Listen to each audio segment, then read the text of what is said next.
Good morning everyone, welcome back to the channel. तो आज मैं आपके साथ शेयर करने वाली हूँ अपना early morning routine. Early morning मेरे लिए 6 बजे होती है, उससे पहले मैं ज़्यादातर नहीं उठती हूँ। हालांकि जब हम लोग जाया करते थे वॉक के लिए नीचे तब 5:30 हम लोग उठते थे, लेकिन अभी फ़िलहाल तो हम दोनों लोग 6 बजे उठते हैं और सिद्धार्थ 7:15 तक। तो ये ब्यूटीफुल सी मॉर्निंग है संडे की। और संडे की अगर आप बात करें तो जब भी मैं आज की वीडियो आज ही डालती हूँ तो मेरे पास कमेंट आते हैं कि ये क्या पिछले संडे की वीडियो तो नहीं, ये आज ही सुबह की वीडियो है। और सुबह का हमारा पहला काम पानी पीना होता है। वार्म वाटर ऐसे तो हम लेमन के साथ लेते हैं, कभी लेमन हनी के साथ इसी तरीके से, लेकिन आजकल इतनी ज़्यादा गर्मी है कि गर्म पानी पीने का बिल्कुल मन नहीं करता है। तो नॉर्मल जो आरओ का वाटर है वो भी हल्का लूक वार्म टाइप का ही रहता है। सुबह उठते ही ना मेरा थ्रोट बहुत ज़्यादा सूखा हुआ होता है और मुझे सबसे पहली चीज़ पानी चाहिए होता है। तो मैं सबसे पहले सुबह उठ के थोड़ा सा पानी पीती हूँ और उसके बाद फिर जो अपना डेली रूटीन है वो स्टार्ट करती हूँ।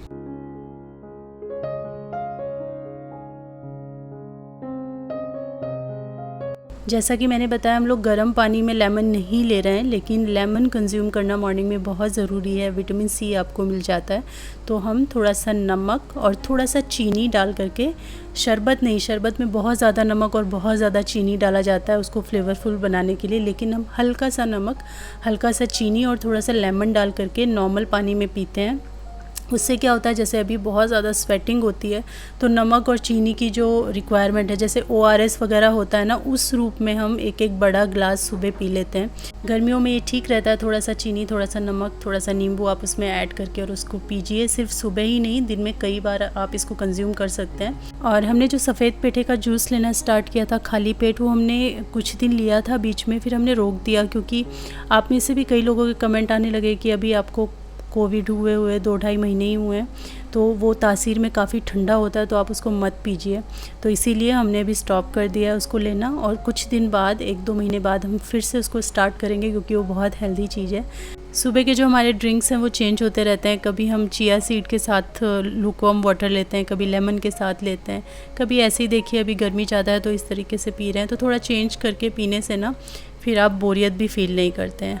पानी पीने के बाद हम एकदम से तो एक्सरसाइज शुरू नहीं कर सकते ना, तो इस टाइम मैं बैठ करके कपड़े फ़ोल्ड करती हूँ। 90% ऑफ़ द टाइम मैं इसी समय कपड़े फ़ोल्ड कर रही होती हूँ। तो जो भी पिछले दिन के मेरे कपड़े होते हैं उनको फ़ोल्ड करके अलमीरा में रख देती हूँ। तब तक 15-20 मिनट हो जाते हैं और फिर हम अपनी एक्सरसाइज करते हैं।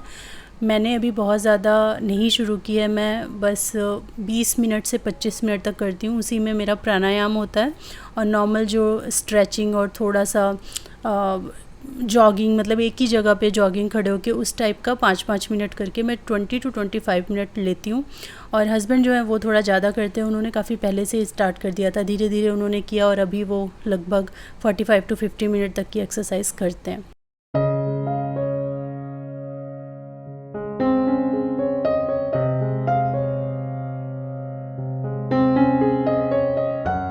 यहाँ पे जो हम जॉगिंग करते हैं 5 से 7 मिनट एक ही जगह पे खड़े होके, वो सब पार्ट हो चुका है। अब नॉर्मल जो स्ट्रेचिंग होती है वो हम कर रहे हैं, और कुछ स्ट्रेचिंग जो है वो हस्बैंड बहुत अच्छी कर लेते हैं, मतलब एकदम फ्लेक्सिबल हो गई उनकी बॉडी उसमें, और कुछ में मेरी हो गई है जो मैं करती हूँ, क्योंकि मैं अलग करती हूँ वो अलग करते हैं। हम लोग नीचे भी जाते थे तो उनका अलग था एक्सरसाइज करने का, मैं अपने हिसाब से अलग किया करती थी। तो हम लोग अलग अलग एक्सरसाइज में थोड़ा सा अपना बॉडी फ्लेक्सिबल कर चुके हैं, तो वो आज मुझे सिखा रहे हैं जो वो एक्सरसाइज करते हैं। ये वाली तो मेरी अपनी है, ये मैं हमेशा पार्क में भी जाती थी तो करती थी, बट वो मुझे स्ट्रेचिंग करना अच्छे से सिखा रहे हैं आज। मैं तो झुक नहीं पाऊंगी, इसको फेरना मोड़ दूं, नहीं होता, मुड़ता ही नहीं है, हथौड़ा है।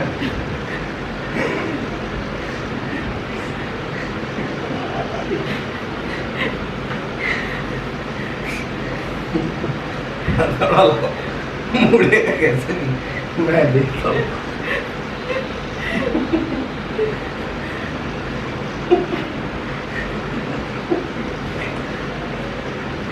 थोड़ा ही नाम से मुड़ गया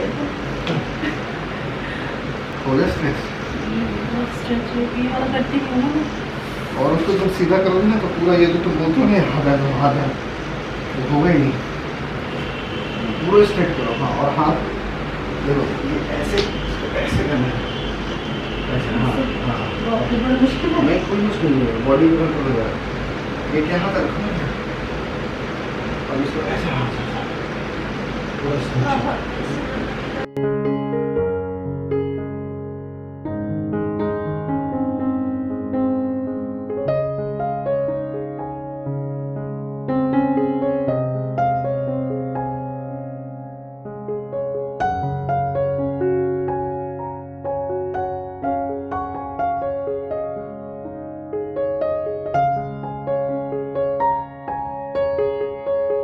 कोविड के पहले हम लोग 1.5 घंटा एक्सरसाइज कर लेते थे और अभी बस थोड़ा कम ही कर पाते हैं क्योंकि बीच में इतना गैप भी हो गया ना, आराम करते रह गए। लेकिन हाँ, 20 से 25 मिनट में मैं एकदम थक जाती हूँ। हस्बैंड ने थोड़ा अपना स्टेमिना फिर से बिल्डअप कर लिया है। वो मतलब मुझे लगता है 1-1.25 महीने से उन्होंने धीरे धीरे करके अपना एक्सरसाइज का रूटीन शुरू कर दिया था। मैं भी अब धीरे धीरे करके टाइम बढ़ाऊँगी क्योंकि बहुत ज़रूरत है। हार्ट बीट तेज़ करना दिन में एक बार बहुत ज़रूरी है। तो बस 5 मिनट भी मैंने आज रेस्ट नहीं लिया है क्योंकि संडे है। वैसे तो आराम से कर सकते हैं पर मूड पे डिपेंड करता है ना। कई बार मन करता है कि सारा काम हम निपटा करके फिर बैठें और कई बार आराम से करने का मन करता है। तो आज मैंने डिसाइड किया मैं फटाफट सुबह सारा काम निपटा लूँगी और उसके बाद फिर आराम से बैठेंगे आज। तो सिद्ध भी उठ गया था तो मैंने बेड भी बना दिया और जो मेरा रूटीन का काम है सुबह वही घिसा पिटा नॉर्मल काम, झाड़ू पोछा, साफ़ सफाई। कितनी भी बोरियत हो ना ये सारे काम करने से, लेकिन आप इनसे बच नहीं सकते। आपको इन्हें टाइम पे निपटाना ही पड़ता है क्योंकि ये सब करना ही जब खुद है तो जितना जल्दी निपट जाए उतना अच्छा है। वीकडेज़ में ना मैं इस टाइम झाड़ू पोछा नहीं करती हूँ। वीकडेज़ में मैं सीधा किचन में चली जाती हूँ। पहले एक्सरसाइज करती हूँ, फिर हाथ मुँह धो के किचन में चली जाती हूँ और खाना बनाती हूँ क्योंकि 8:45 बजे के आसपास हस्बैंड ऑफिस चले जाते हैं तो उससे पहले उनका लंच एंड ब्रेकफास्ट मुझे तैयार करना होता है। हालांकि ब्रेकफास्ट में तो 99% ओट्स ही खा के जाते हैं तो वो बनाना ज़्यादा मुश्किल नहीं होता है, लेकिन हाँ लंच के लिए मुझे अलग अलग डब्बे, फ्रूट, सैलेड और खाना पूरा पैक करके देना होता है। तो फिर सुबह झाड़ू पोछा करने का समय नहीं मिलता। जब वो ऑफिस चले जाते हैं फिर मैं आराम से झाड़ू पोछा करके नहा के पूजा करके बैठती हूँ। बोलो क्या बोल रहे थे? बोलो। ये देखिए संडे का दिन है, टाइम 7:30 6:30 बजे से उठा के 6 बजे से उठे हुए। मैं चाहता हूँ ये वीडियो ज़्यादा से ज़्यादा लोगों तक पहुँचे ताकि ये जो अत्याचार हो रहा है इनके ऊपर उसके समर्थन में आए, कृपया लोग देखें और समझें कि देखिए क्या हो रहा है मेरे साथ। लेकिन मैं क्या बोलूँ, कोई समर्थन में नहीं आएगा क्योंकि मुझे पता है सबके साथ यही हो रहा होगा। तो संडे के दिन डस्टिंग का काम हो रहा है और ये रोया जा रहा है इनके साथ क्या हो रहा है। मत करो, मैं कर लेती हूँ। तुम भी सारा काम पूरा करोगी तो मुझे अच्छा नहीं लगता है। Good morning. 7:30 उठ गया, थोड़ा जल्दी उठ गया आज। वैसे तो जब स्कूल होता है तो भी ये उठ जाता है 7:15 तक, लेकिन आज छुट्टी थी, सोचा था थोड़ा लेट सो लेगा, लेकिन आज ये फिर जल्दी उठ गया। नहीं फिश लाना? नहीं फिश लाना वहाँ से। और इनको ना ये काम बहुत पसंद है, सोफ़ा को वैक्यूम करना और इसको चमका के रखना। डेली जो वैक्यूम होता है वो बस ऊपर जो इसका सरफेस जितना विजिबल होता है ना उतना मैं करती हूँ डेली, या फिर एक दिन छोड़ के एक दिन, ऐसे तो मैं ज़रूर कर देती हूँ। लेकिन इसकी जो डीप क्लीनिंग होती है ना वो बहुत ज़रूरी होती है। नहीं तो आपको कम से कम 10 दिन से 15 दिन पर या मैक्सिमम 20 डेज़ पर डीप क्लीनिंग करनी चाहिए अगर इस टाइप के क्लॉथ वाले सोफ़ा हैं। बहुत गंदगी निकलती है। और ये देखो इन्होंने सारे कुशन्स नीचे गिरा दिए। तो इस तरीके से डीप क्लीनिंग, सारे कुशन निकालिए आप इसके और सारे कुशन्स की भी वैक्यूम कीजिए अच्छे से। और जो पीछे जगह होती है, नीचे जो सरफेस है वो भी, ऊपर जो इसके हैंडल वगैरह हैं वो भी, वो सारे आपको वैक्यूम करने होते हैं। तो ये काम इनको अच्छा भी लगता है करने में। और ये जो डीप क्लीनिंग वाला काम है ये हमेशा हस्बैंड ही करते हैं। जब तक वो क्लीनिंग कर रहे थे मैं यहाँ नहाने गई थी और नहा के आ गई हूँ क्योंकि झाड़ू पोछा मैंने कर लिया तो उसके बाद बस सीधा नहाना ही समझ में आता है, उसके बाद बैठा नहीं जाता। और मैं नहा के आ चुकी हूँ, लेकिन हस्बैंड अभी नीचे गए हैं, कुछ सामान लाना था उनको, तो वो वहाँ से वापस आने के बाद वो और सिद्धार्थ नहा लेंगे साथ में। वैसे भी संडे वो दोनों साथ नहाते हैं, खूब मस्ती करते हैं। तो संडे का तो ये फिक्स रहता है प्रोग्राम हमेशा।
Good morning everyone, happy Sunday. Time हो गया 9:40 और सारा काम तो हमारा हो गया। अभी ब्रेकफास्ट नहीं बना है, मैं अभी बनाने जा रही हूँ।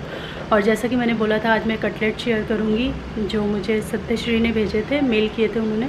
तो बीटरूट के कटलेट बना रही हूँ और उसको थोड़ा सा ट्विस्ट भी मैं देने वाली हूँ। जो उन्होंने रेसिपी भेजी ना, उसको कुछ एक्सटेंड कर रही हूँ आगे। और ये हमारा जो सोफ़ा है ये आधा अधूरा रह गया क्योंकि वैक्यूम क्लीनर की बैटरी जो है वो ऑफ़ हो गई। हाँ, हेलो। हाँ, पाव बोला था तुमने? पाव, एक ब्रेड, मटर और पनीर। हाँ ठीक है, 4 नंबर हो गया ना? ठीक है। तो मैं क्या बोल रही थी? हाँ, वैक्यूम क्लीनर का लिंक मेरे पास हमेशा आता है। एक्चुअली जो मेरे पास वैक्यूम क्लीनर है उस ब्रांड का वैक्यूम क्लीनर अमेज़ॉन पे अवेलेबल है, लेकिन वो मॉडल नहीं है पर्टिकुलर। तो इसीलिए मैं इतने दिन से ना, लॉकडाउन से लेकर अभी तक, जब से आप लोगों ने पूछा, मतलब पिछले लॉकडाउन से लेकर अभी तक, मैं हमेशा उस पर सर्च करती रही हूँ। तो वो पर्टिकुलर मॉडल मुझे नहीं मिला, लेकिन अब जो था उसमें वो मैंने अपग्रेड कर दिया है। जो मेरे डिस्क्रिप्शन में नीचे लिंक रहता है उसमें मैंने अपग्रेड कर दिया है, तो आप वहाँ से जाके देख सकते हो। और काफ़ी पहले कर दिया, मतलब हो गए 15-20 दिन पहले हो गया। तो सेम मॉडल तो नहीं है, लेकिन हाँ ये है कि उसी ब्रांड का है, दूसरा है। और ये बैटरी वाला है, कोटलेस है, तो मुझे अच्छा लगता है। कहीं भी इसको लेके चले जाओ और अच्छा खासा इसका बैटरी चल जाता है। सोफ़ा का क्लीनिंग, कारपेट का क्लीनिंग, जो ये डेली का छोटा मोटा क्लीनिंग होता है, अगर ऐसा आप करते हो तो ये आराम से 20 दिन 25 दिन आराम से इसकी बैटरी चल जाती है। तो कोई टेंशन की बात नहीं है कि एक ही बार यूज़ होके ख़त्म हो जाती है। हस्बैंड जी गए थे सामान लाने के लिए, तो देखो आ रहे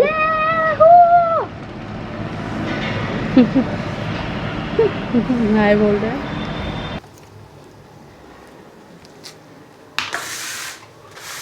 कटलेट तो इतनी जल्दी बनने वाले हैं नहीं, तो सबसे पहले हम लोग फ्रूट्स खा लेंगे थोड़ा थोड़ा। मैं नहा के पूजा करके आ गई हूँ और ये दोनों जन अभी नहा रहे हैं साथ में। संडे ये फ़न इन लोग का ज़रूर होता है, साथ में मस्ती करके शावर में नहाना। सिद्धार्थ को बड़ा शौक़ है शावर चला के वो पापा के साथ मस्ती करते हुए नहाना। उसको बारिश में नहाने का भी बड़ा मन करता है, लेकिन किसी दिन अगर समय पे बारिश हुई, लाइक सुबह के टाइम या दोपहर के टाइम, तो उसका ये मन भी मैं पूरा कर दूँगी। छोटा था तब हम लोगों ने इतना उसको बारिश में नहलाया नहीं, क्योंकि पानी बहुत ठंडा होता है ना, लेकिन अभी कभी मैं उसका मन पूरा कर दूँगी। ये अपना अलग ही एक्सपीरियंस होता है बचपन में बारिश में नहाना। अभी कल ही जो इतनी धमाकेदार बारिश हुई है ना, बहुत अच्छी कल बारिश हुई है। मैं एक आध क्लिप यहाँ पे डाल दूँगी। इतनी अच्छी बारिश हुई। यहाँ पे नीचे हमारा सोसाइटी का शायद जो वाटर का आउटलेट है वो ख़राब हो गया था कुछ, तो इसकी वजह से पानी काफ़ी भर गया था। इतने बच्चे नीचे उतरे हुए थे, सारे उस पानी में जंप कर रहे थे और बारिश हो रही थी, इतना मस्ती कर रहे थे। 8-9 बच्चे थे कम से कम। तो ये सब अपना अलग ही एक्सपीरियंस होता है, जो कि बड़े होके याद आता है। चलिए अब मैं काट लेती हूँ फटाफट मैंगोज़ और बनाना।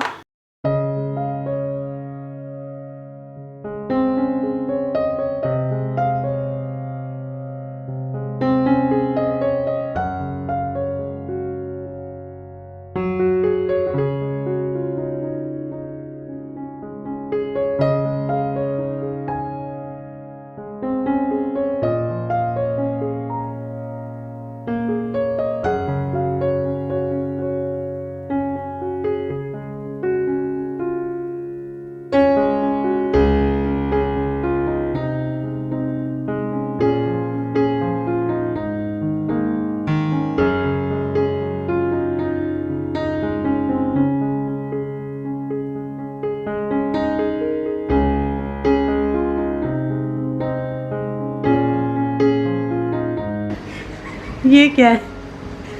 ये गधा की तरह वैक्यूम क्लीनर लेके क्यों बैठे हो? ये जो आप देख रहे हैं ना, पूरा साफ किया मैंने। सही में पूरा इसको डीपली क्लीन किया गया एकदम। एक एक तकिया हटा के, एक एक तकिया को भी, कुशन को भी, और ये देखो मेरी तलवार कैसी है। और ये यहाँ पे इन्होंने ऐसे अरेंज किया है। ये देखो मेरी तलवार कैसी है। दिन रात सोफा पे बैठोगे ना। देखो मेरी तलवार कैसी है। मूवी भी छड़कूंगा, वो वाली रैकेट थोड़ी सी। ग्रहण, हम लोग सीरीज वॉच कर रहे हैं ग्रहण। तो चलिए कटलेट बना लेते हैं। और ये रेसिपी जैसा कि मैंने बताया, मेरी एक सब्सक्राइबर हैं जिन्होंने भेजी है मुझे। ये है बीटरूट कटलेट की रेसिपी। तो यहाँ पे मैंने बीटरूट लिया है लगभग 200 ग्राम, 100 ग्राम मैंने कैरेट लिया है, थोड़े से मैंने बीन्स लिए हैं जिनको एकदम महीन महीन मैंने चॉप कर लिया है, धनिया पत्ता मैंने कट करके रखा है, थोड़ा सा अदरक लिया है, थोड़ा सा हरी मिर्च, उसको भी मैंने छोटा छोटा कट करके रखा है। बहुत ही सिंपल रेसिपी है, ज़्यादा कुछ ताम झाम नहीं है, फटाफट ये बन जाएगी। और यहाँ पे मैंने एक पैन के अंदर थोड़ा सा तेल लिया है, मैंने यहाँ पे सरसों का ही तेल लिया है। इसको अच्छी तरीके से मैं पका लूँगी और इसके अंदर मैं मूंगफली डालूँगी। मूंगफली हमें भून करके हटा लेनी है एक साइड। उसके बाद हम इसके अंदर ऐड करेंगे जिंजर और ग्रीन चिली। जब वो थोड़ा सा पक जाएंगे तो हम सबसे पहले उसमें डालेंगे बीन्स, क्योंकि बीन्स पकने में थोड़ा सा समय लगाती हैं, जबकि बीटरूट और गाजर जो है वो जल्दी से पक जाता है। तो पहले हम बीन्स को 1 से 1.5 मिनट भून लेंगे इसके अंदर, और उसके बाद फिर बीटरूट और गाजर को ऐड करेंगे। लगभग 1 मिनट हमने इसको भून लिया है। उसके बाद हमने गाजर और बीटरूट भी इसमें ऐड किए हैं और ये ग्रेटेड हैं, इनको आप इसमें ऐड कर दीजिए और मीडियम हाई फ्लेम पे आप इसको थोड़ा सा चला लीजिए। इस प्रोसेस के दौरान ये सारी वेजिटेबल अच्छे से भुन भी जाएंगी और पक भी जाएंगी।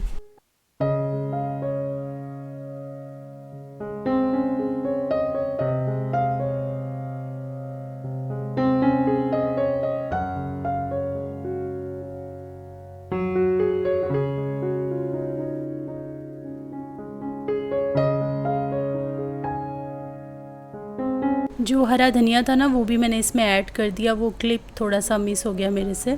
तो धनिया ऐड किया है, हरा धनिया, साथ ही नमक मैंने ऐड कर दिया और साथ ही 3/4 टीस्पून ब्लैक पेपर ऐड किया है इसके अंदर। बस ये 3 चीज़ गई हैं अभी, और इसको हम 1 मिनट तक और मीडियम लो फ्लेम पे इस तरीके से चलाएंगे। देखिए सारी चीज़ें एकदम भुनी भुनी सी, पकी पकी सी हो गई हैं।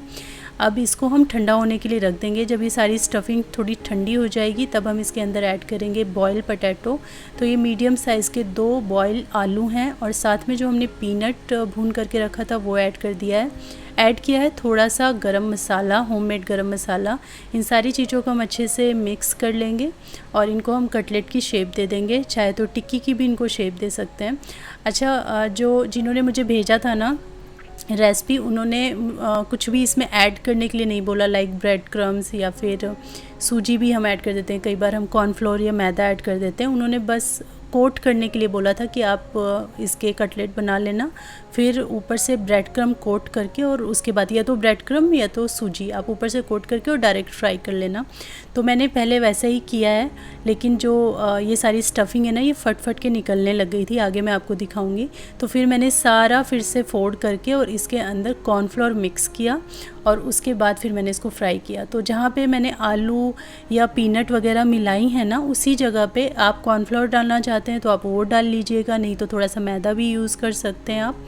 मे बी वो ना मेल में लिखना भूल गए होंगे ये स्टेप, क्योंकि ये जब भी हम टिक्की वगैरह बनाते हैं तो अगर हम उसके अंदर कॉर्नफ्लोर या मैदा ऐड ना करें तो हमेशा क्या होता है ना कि जो आलू होते हैं वो फट फट के निकलने लगते हैं और आपका तेल भी गंदा हो जाता है और ना ही तो आपकी टिक्की शेप पकड़ती है और तेल भी बहुत पी लेती है।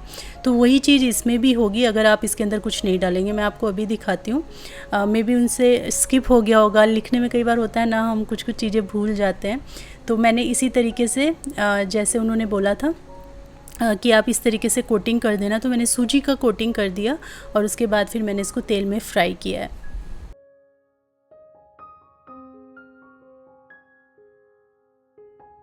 तो ये ऑयल में मैंने इसको डाला और आप साइड साइड से देखेंगे ना, जो अंदर की सारी वेजिटेबल्स हैं, चुकंदर या फिर आलू या हर चीज़ वो छटकने सी लगी है, तेल में आने लगी है। तो बाइंडिंग अच्छी नहीं मिलती है तो ऐसा ही हो जाता है। तो चलिए यहाँ पे एक और टिप मिल जाएगी कि कभी मान लीजिए ऐसा हो जाए, कभी हम कटलेट में ना ब्रेड क्रम वगैरह कम ऐड कर देते हैं तो उससे भी ऐसे तेल छटकने लगता है। तो अगर कभी ऐसा हो तो ज़्यादा मत पकाइए, ज़्यादा देर तेल में मत छोड़िएगा। जैसे ही आपको पता लगे कि 1-2 कटलेट आपके ख़राब हो रहे हैं, आप उनको निकाल लीजिए। सारे कटलेट को इस तरीके से दोबारा से फोल्ड करके फिर से जो डो है उसमें कन्वर्ट कीजिए। इसके अंदर आपने अगर कॉर्नफ्लोर मिलाया है तो थोड़ा सा और बढ़ा के मिलाइए, अगर आपने ब्रेड क्रम्स यूज़ किए हैं तो वो थोड़ा सा और बढ़ा दीजिए। मैंने इसमें कुछ नहीं डाला था बाइंडिंग के लिए, तो मैंने इसमें 1 बड़ा चम्मच कॉर्नफ्लोर का यूज़ किया है। अब देखना आप एकदम परफेक्ट बढ़िया से बन के आएंगे। अब आप इनको फिर से शेप दे दीजिए और फिर से तल लीजिए।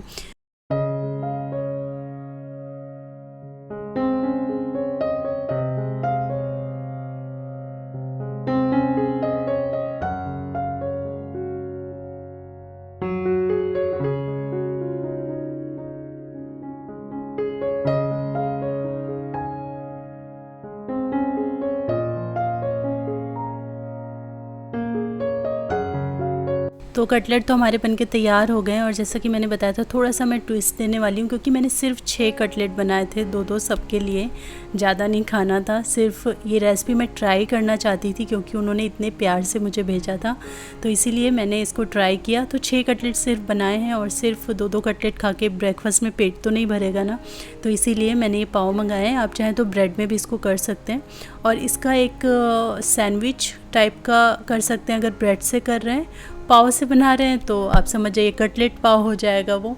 तो बस वो बना के हम लोग खा लेंगे ताकि थोड़ा सा पेट जो है वो भर जाए, तो इसीलिए मैंने पाव मंगाए थे।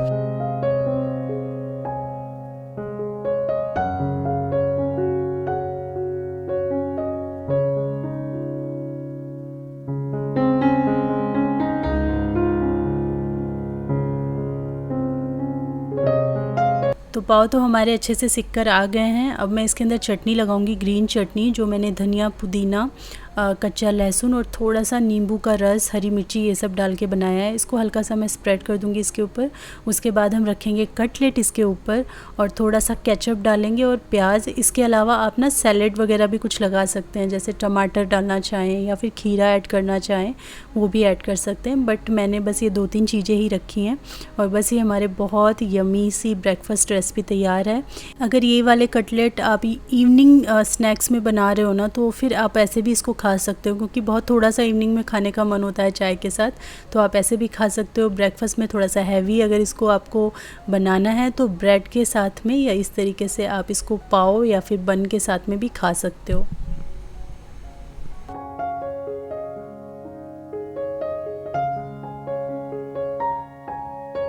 इसे हम खाएंगे ये हमें खाएगा, ऐसे मुंह खोला हुआ जैसे हमें खाएगा ये। सिद्धार्थ देखना जरा, ये इसे हम खाएंगे ये हमें खाएगा, ऐसे देखो मुंह खोला हुआ है, मुंह खोला हुआ है, दिखा भी रहा है कि देखो मैंने क्या क्या खा रखा है। हमें चिढ़ा रहा है ये लग रहा है बेटा। देखिए ना मेरे इतने काम आती है। काम आती है but you need to be little fast. पापा ये आपके हालत, ये पूछ रहा हूँ, इससे समझ में आ जाएगा तुम्हें कितना पता है। पापा का, ये सिद्धार्थ का। बस एक सेकंड आप पूछ दो। एक ई ऑगमेंटेड बताओ। ई ऑगमेंटेड, जल्दी। ई हिसाब सी और E D minor 7th। D minor 7 ऐसा मत बोलो। किस डी एफ ए सी। हाँ करेक्ट है।